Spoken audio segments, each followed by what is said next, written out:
Hello, and welcome to Mensch Monday with Hey Matt Fratt. Today, very special Mensch Monday. I'll tell you why, because this is Sam Massa, by the way. Hey guys. Sam is a former student of mine. Not too long ago, a couple weeks ago, on Facebook, he was like, Matt, you interview these teachers. Why don't you interview me? And I was like, yeah, why don't I interview you? So it's my first time interviewing a non-teacher, my former student. I'll give you a quick bio. Gosh, where do you start with Sam? I think it all starts with Sam in middle school when the president of the United States called him. That's another story for another day, but that's kind of where it gives you an idea where we're going with this. And then I think I would go to, high school, where I think his first major business was like, he had a DJ company and he made like bank, I think.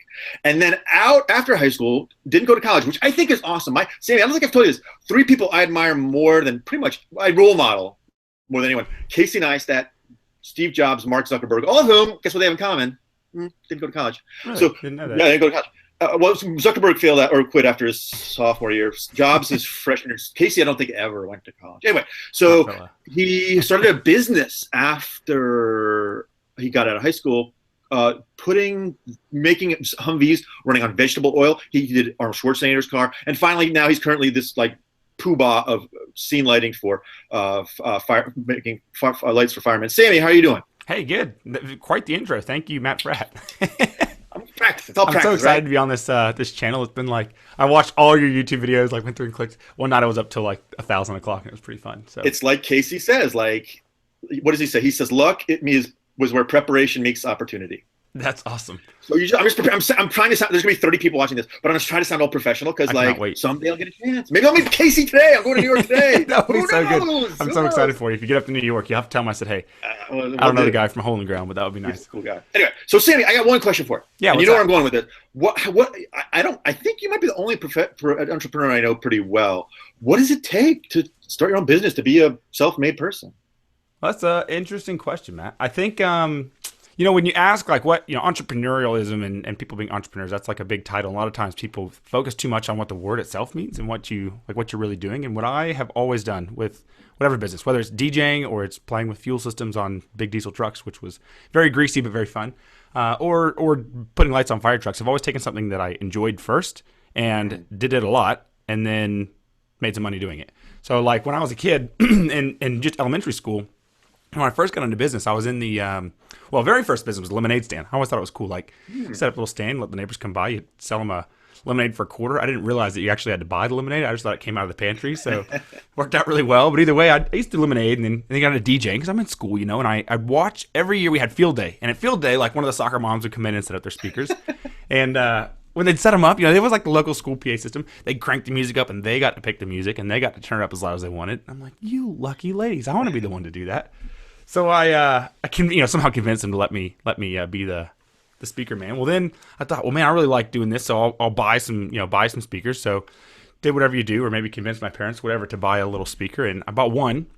Didn't have enough money to buy 2, and so I invited everybody over for my birthday. I had a birthday party for myself, and I DJ'd it. So then I basically made my debut to all my buddies that I was going to be a DJ. So then they all knew that I was the local little DJ kid, and they only knew one. So I grew that little business by word of mouth. Awesome word of mouth. story. Yeah, kids that would have never come to my birthday party, I invited them anyway because I knew the parents were the types that would. It's awesome. I don't know, like 6th grade, 12 years old. Scheming good at as a that. young age. So get this. So then like it grows. And at the time, like, man, people would spend $1,000 on a sweet 16 birthday party. I'd rock up with my little speaker, and then it grew to 2, then it grew to 4, and then the business took off. But you pay $1,000 to sit there and basically press play on an iPad and eat pizza. I mean, at the time, it was a little more involved. You had to use CDs, which are basically archaic now. I don't even think I have one in my office. But it started as something I enjoyed doing. And then it was like, well, I like the speakers. Well, now I like the music. Now I like growing the business. And I didn't necessarily start doing it because I loved business. I started doing it because I liked speakers and that sort of thing. And then I've taken and grown that. And really, when you look at what's it take to be an entrepreneur, it's like you got to be passionate about whatever you do. It doesn't take a huge college degree. I don't think. Certainly don't have one. I've got my GED hanging on the back. I like to call it my good enough diploma. That's exactly what it was. But so it's all about the passion. So your wife Beth. I was in her PE class or frisbee class, whatever it was. It was probably my favorite class ever because I wasn't in a classroom. We used to watch the fire trucks drive by at the new school, and I loved it. That was so cool. I thought these firemen must be pretty cool fellas, and I thought the trucks were neat. And anything you spend $1 million on, paint it red, and put a siren on must be pretty cool. So as businesses evolved, I got out of DJing and got into fuel systems and out of that and into this fire truck business now. Now we make pieces of fire trucks that go on, but it's cool because my passion was in originally, the little component pieces. Then I went through the fire academy and learned like why the guys do what they really do. And then I went through the EMS training school, which was a whole treat because I'm not a great student, but the EMS training was great.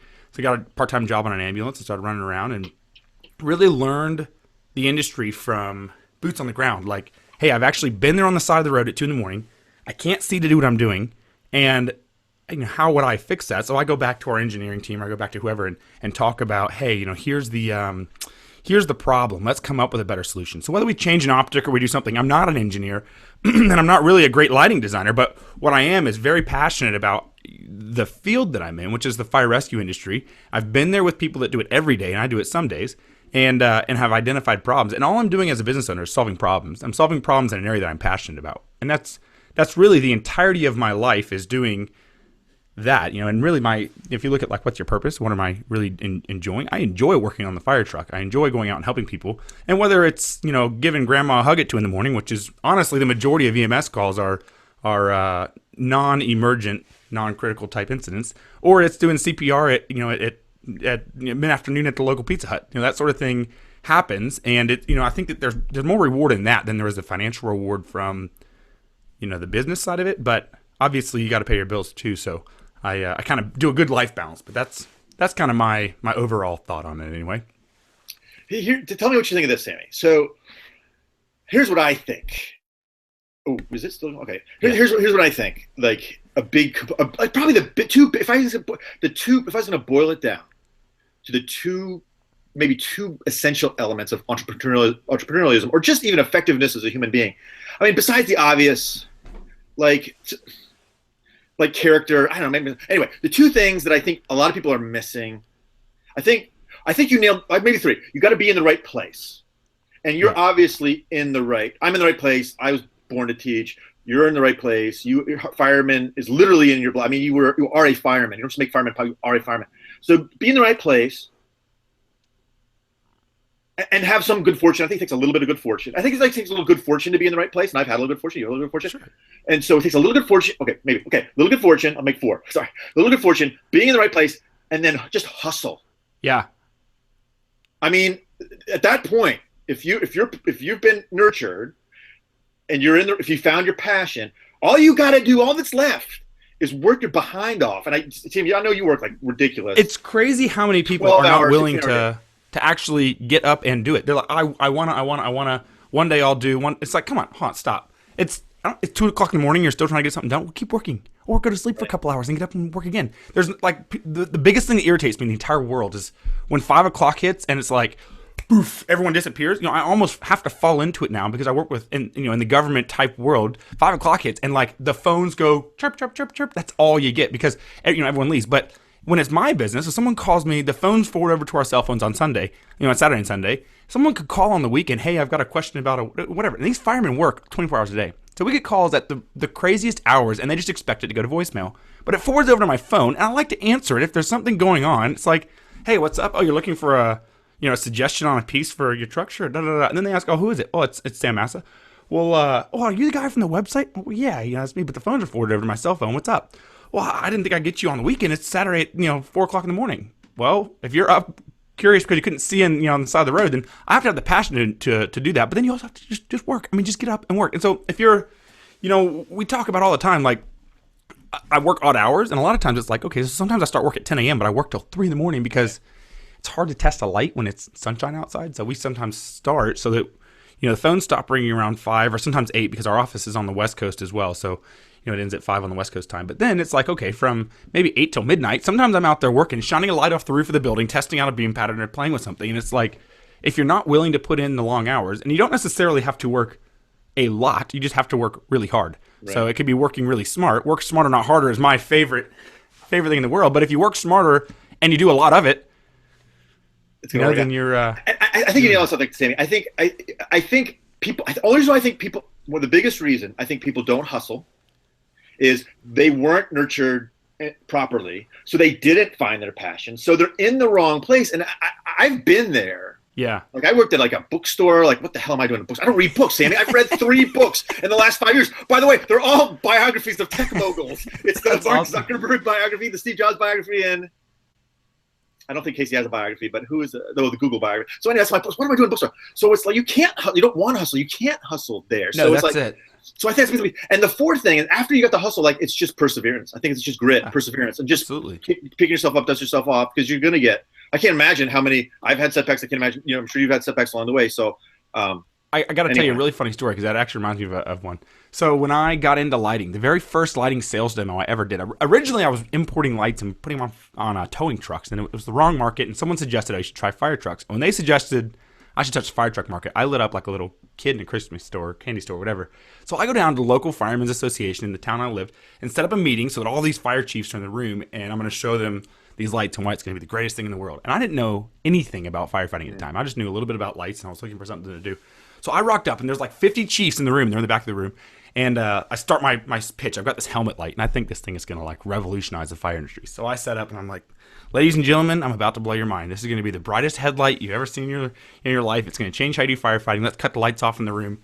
And I flick this switch on, and the lights, bright and everything. And this chief in the back looks up and goes, "Boy, you don't know a damn thing about the fire service. You probably ought to get out of here." And I'm like, "What in the world? What are you talking about?" So he goes, "Well, if you turn that thing on inside of a smoke-filled building, it's going to reflect off the particulate in the atmosphere, and the whole room's going to go white. I can't save anybody or see what I'm doing." So put my tail between my legs, tried to finish my demo as best I could, and left. Well, later that day, the reason I even got into the fire service to learn the industry was that guy, the same chief, came up to me, and he's like, "Look, man, you can come down to our little local fire station, put in your volunteer application. We'll put you through the academy. And you can ride the fire truck, and we'll teach you, because obviously you have no idea. Like, you think, oh, great light's going to be great, but you don't understand the application. So if you're interested at all in learning about the industry, feel free to come down and do it for the benefit to the community, but you may gain some benefit for your business." So I said, okay, I took him up on it, went down and did that. So that guy's name was Donnie Suggs. And so Donnie was a great mentor. He's been around 1,000 years, former military man. And it was the assistant chief of the fire department, and taught me a lot about the fire service, taught a lot about really like the guys in the fire industry, which I really like about this industry, is they're really typically as a whole, they're real. They're public servants. Yeah, they're good-natured people. It's not like, some businesses were in like Wall Street, like the people aren't like going to go out and hold the door for you. Maybe they do, I don't know, but I know firemen typically do. So anyway, so Donnie encourages me, learns about my business the best he can, and suggests maybe, hey, if you're interested in doing ambulance work, learn a little bit about medical, go to medical school, or not medical school, but EMS schools. Okay, fine. So I go and do that, and one day we get this call in the morning. It's like a church alarm, whatever. We go up and we're telling guys, hey, what's new? And usually after a fire call, you kind of just blow the breeze in the bays. And I was telling the guys I got my EMS certificate. I finally persevered through it, did the training, and it was not easy, but I got it. So I was going to be certified that afternoon. I got the certificate in the mail. I'm showing it to the guys. So it was cool, and Donnie was there, and he was excited about it. Well, later that day, we got punched out to a cardiac arrest in town. I'm like, holy cow, I got my EMS certificate. Let's go up there and let's do CPR. So I'm like looking at the address, and I'm texting Donnie like, hey man, where's it at? Haul up to town, and Donnie died. It was Donnie's house. That's the cardiac arrest. So the very first call I ever worked in the EMS field was on my mentor that got me into the fire service, that was teaching me about the whole world, or the whole world of firefighting, kind of like no New York City nonsense, but it was still, that's the guy. And I'm like, holy cow. And sometimes you work as hard as you can. You work, in the field, out of the field, for the business, for the personal side. And we did everything we could in the field, and we got ROSC, which is the best you can do in the field, take him to the hospital, and we coded again. And at the end of it, it's like, holy cow, I really appreciate all the lessons, but that is not a great way to learn a lesson about what it takes to work in the industry. And so then, I go back and look at the industry and say, well, am I going to continue persevering in this industry and pursuing the fire and rescue lighting market, or am I just going to go do something else? And after that whole event and incident, I really thought that I owed it to Donnie's legacy, at least anyway, to continue persevering in this industry, because I do enjoy it. And the guy taught me so much about the industry from the user perspective that I thought it was well worth doing. And now, now we come up with a cool solution. We do something. I really wish in hindsight I'd go back and tell him about it. But it is really interesting, and you learn why the guys do the things they do. And sometimes there's weird quirks in our industry, and it's like, well, why the light is white, or why the guys have this long-standing tradition of doing things one way, and sometimes it's just the tradition, and you just kind of gain acceptance of it, and then you can kind of grow your technologies around it. And I think that it takes some of that. Like, you got to have some experience that gives you real world, locked, braised in the boots of fire, whatever, where you've actually been there on the side of the road. You've done what it takes. You see how the guys actually interact before we can come up with any technology. Whether it's technology, I could be selling books to the firemen. I could be building lights for fire trucks. But the core of it is that I've worked in the industry enough to have a little bit of experience and some really hard experiences. And so sometimes you cut a guy slack if they can't pay the bill, or you do whatever. And it just is what it is, and it's the nature of the beast. But I really enjoy the industry because of the type of community that you work into. Sammy, thank you so much. That's an incredible story. I had not heard that one. Thank you so much for sharing that. Sammy, it has been such a pleasure chatting with you. Congratulations. You just moved to Asheville. Congratulations on that. The business is blowing up. That's fantastic. That's my first interview with a student. I think that went super well. I'm very grateful. If you like this video, don't forget to like, comment, and subscribe. And we'll see you next time. See ya.